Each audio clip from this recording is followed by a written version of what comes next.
Bell পারবো, সিঁড়ি নিয়ে এসছি।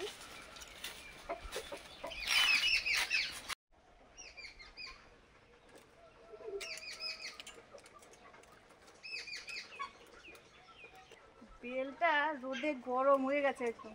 এই যে বেলটা পেড়ে এনেই গরম উনুনে দিয়ে দিয়েছি। হালকা গরম আছে, খুব বেশি নয়, সদ্য পাড়া। অনেক সময় সদ্য পাড়া হলে ভেতরটা ভালো করে পাকে না, এই জন্য দিয়ে দিলাম। গরম পেলেই সুন্দর নরম হয়ে যায় ভেতরটা। বেলটা ভালোই গরম হয়ে গেছে, এবারে বেলটা তুলে নেব। এই যে গরমটা পেয়ে গেল, এতেই কিন্তু ভেতরটা বেশ নরম হয়ে যাবে। বেলের শরবত হবে, বেলটা ফাটিয়ে নিচ্ছি। এই যে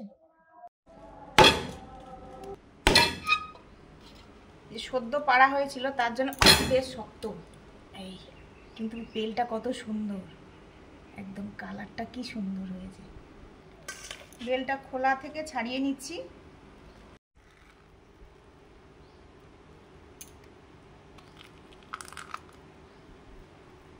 কত মার, আর খোলাটা কি পাতলা।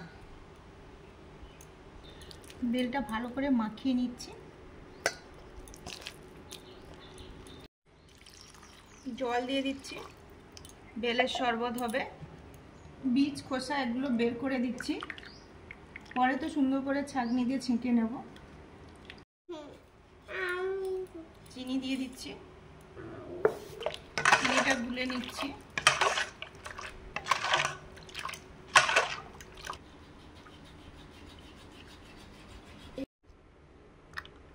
এবারে ঠান্ডা করার জন্য শরবতটা আইস কিউব দেওয়া হচ্ছে।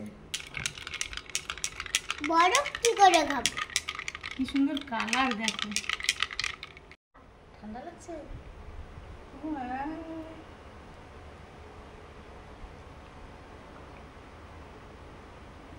দারুণ হয়েছে, দারুণ। গরম যা পড়েছে, গরমে ঠান্ডা ঠান্ডা বেলের শরবত খাওয়া ভালো, খেতেও ভালো লাগছে।